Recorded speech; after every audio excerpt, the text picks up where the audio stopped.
Stop settling for someone who isn't even willing to give you a label and isn't even willing to be like, I choose you, I want you. You're settling for someone that's like, I don't know what I want. Maybe it's you, I don't know. There's so many options. Maybe the grass is greener on the other side. Stop. Because giving you a label and choosing you is quite literally, babe, the bare minimum.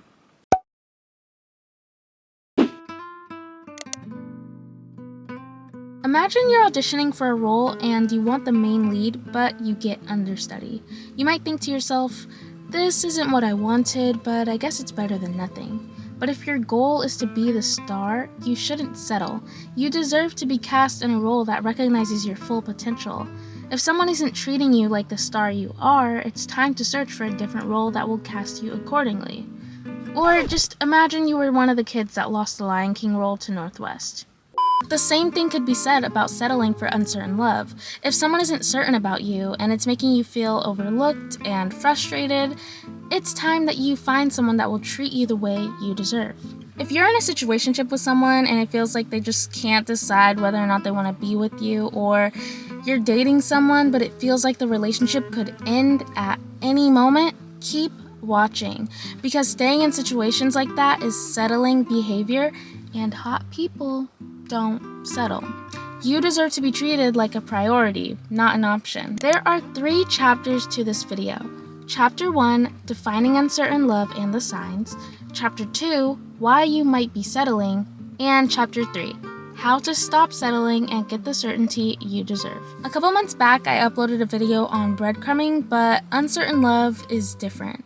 Uncertain love is when someone is uncertain about you. There's a lack of clarity and commitment in the relationship, making it unstable and leaving you wondering if a future with this person is even possible. If they're hesitant to define the relationship and don't like making long-term plans, they're uncertain. If they say that they really like you, but they're just not ready for something serious, they're uncertain. Or they could also be breadcrumbing. Honestly, just go watch that video first and then come back to this one because they're very similar but different. Both breadcrumbing and uncertain love will make you feel emotionally drained, insecure, undervalued, and there's no room for security, consistency, or mutual respect, which are 3 things that you literally need for a healthy relationship to work. And to be fair, uncertain love is usually less intentional than breadcrumbing, and both people can feel uncertain. One or both people can be emotionally unavailable or have a fear of commitment, which makes it so that they're giving off mixed signals. You and this person also probably have some sort of on-again, off-again relationship, and when you break up, you go to your friends venting about how you're so over them, you don't even care anymore, and then a week later, you're back together and you're embarrassed that you went to your friends because they don't like them anymore. And this becomes an unhealthy pattern because each time y'all get back together, you aren't actually resolving the underlying issue. Clearly, if someone is uncertain about you, they've got some things to work through, things that probably have less to do with you than you think. Like, if somebody thinks that you're so perfect and you're just such a great person, but they just aren't willing or able to commit, I feel like it'd be so silly to think that that's your fault or that there's something wrong with you. There are so many reasons for why a person could be uncertain about you, but overanalyzing and overthinking their behaviors and patterns isn't going to solve anything. And honestly, if you have an anxious attachment style, it's probably just going to make you more anxious and make you jump to more and more assumptions. Trust me, I know, okay? I used to be the girl that would send the 500 plus character text, paragraph after paragraph. You know on iMessage, when you send a text so long that you have to click the arrow in order to see the whole message? Yeah, I used to send texts like that.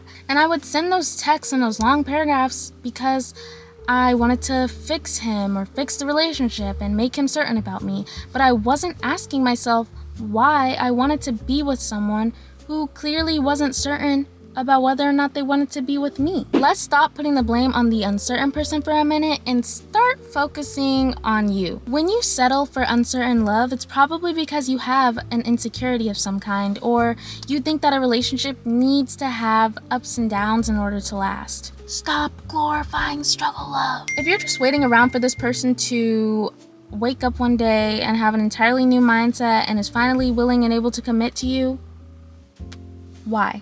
Why are you doing that? What do you do while you're waiting? Like, I'm genuinely asking. Recognizing the behavior is how you change it. For me, I realized that I was putting up with uncertain love because I had limiting beliefs that I wasn't deserving of healthy and stable love. And I also had a really bad anxious attachment style with the person I was dating at the time, so it made me feel like I had to prove my worth and my value to them. Like, I would practically offer discounts. I'd be like, oh, you don't think I'm worth committing to? Well, look at all this stuff that I could do for you. Now? Now do you think I'm worth committing to? No? How about now? What about now? Now do you want me to be your girlfriend? Like, why won't you just make me your girlfriend? Is there something wrong with me? Am I doing something? Is there somebody else? I must not be worth committing to. That's the only logical explanation. No. The logical explanation was that I had low self-esteem and no self-worth, and it took me going through heartbreak to realize that I had a pattern of attracting these emotionally unavailable men because I felt like I had something to prove and I needed validation. Whew. I feared being alone, and so I would settle for the bare minimum and uncertain love, and I would also try to rationalize the guy's behavior like, oh, he's just waiting for the right time to ask me out. Like, I know it's been, like, how many months now, but he's just waiting. Like, he's just taking his time. or I would be like, Oh, he's just really going through a lot right now. Like, You know, Tori, I really think that you need to cut Heath a little bit of slack, okay? Because his aunt just died 3 years ago, and he really needs new headshots, and he's just going through a really rough time right now, okay? and even if they were going through a lot or going through a hard time, I feel like when we think like this and try to come up with excuses to rationalize a person's behavior for not choosing us, it compromises our needs and minimizes our needs and diminishes our standards. If you do not believe that you are deserving of healthy and stable love, then you're not. Like, you're not gonna get it. If you don't believe that you deserve it, you're not gonna get it, and you're going to be attracting people that affirm this negative belief. We settle when we think we don't deserve better, and people will meet us where we're at. Why do nice people choose the wrong people to date? We accept the love we think we deserve. Can we make them know that they deserve more? We can try.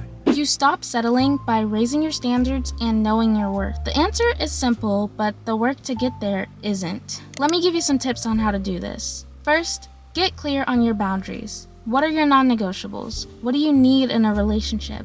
This could be clear commitment, consistent communication, whatever. Your boundaries should be important to you, and you should communicate them to your partner. And if they dismiss them or cross them repeatedly, then you should take that as a sign that they aren't willing or able to meet your needs. If someone isn't able to provide the certainty and the respect that you deserve, you have to be ready to walk away. You have to be willing to do that. It's over. This twisted, toxic thing between us is finally finished. And don't see it as a loss, because you really aren't losing anything. Like, you clearly were not getting what you need. So by walking away, you're creating space for a relationship that will be able to give you that certainty that you deserve. Having the courage to leave is hard though, especially if you have an anxious attachment style. I never said it was going to be easy, but it's going to be worth it. And by building your self-worth, it gets easier. Do things that make you feel good about yourself. Exercise, do fun hobbies, meditate, spend time with friends and family. Let me ask you this. Are your friends uncertain about you? Probably not. And if you answered yes, you need better friends. When I was talking to someone who was giving me uncertain love, I used to practically beg them to spend time with me or define our relationship. And we didn't even live far apart either. But you know what changed my perspective?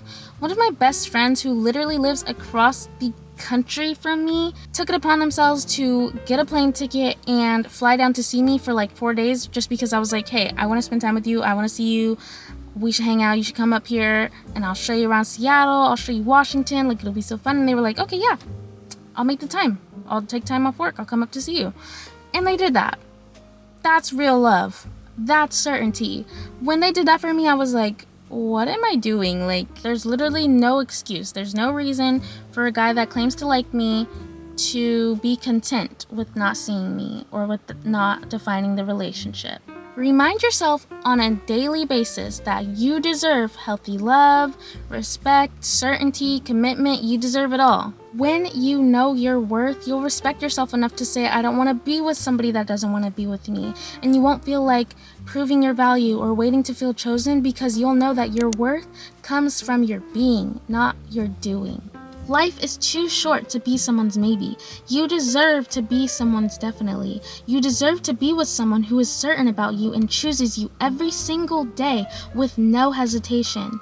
Someone who won't see you as an option or a maybe. And when you believe this, I can guarantee you'll start attracting people who have this mindset. You'll attract people who want to give you certain love.